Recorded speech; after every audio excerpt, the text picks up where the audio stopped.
I'm Dr. Mazur, and today I'm going to teach you the really simple task of putting one of these kinds of halters onto a sheep or a goat. Now, when you get these halters in the mail or somebody takes them out of their bag, they can sometimes be a little confusing. They get all bunched up and what have you. So in the event that yours comes in kind of looking like this, basically what you need to know is this thicker part here that's not adjustable. That's your nose piece that goes across here.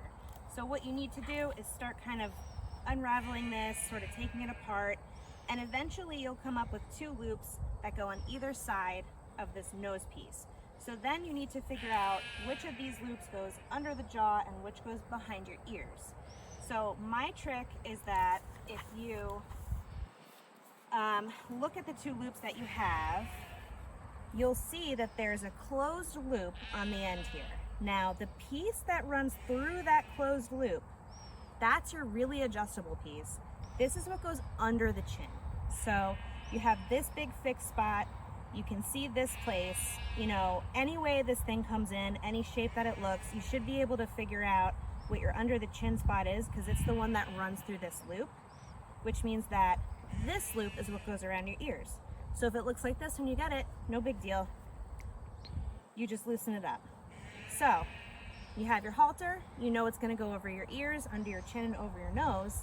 I usually just start by putting the nose piece over the animal's nose and then taking this top loop and either pulling the ears or the horns through the loop like this, and then I readjust everything. And you can kind of just tighten up as you go. So I'm going to snug this up back against the ears. I'm going to make sure this nose piece is not so high up that it's pinching his eyeballs, but not so low that it's pushing down on his nostrils.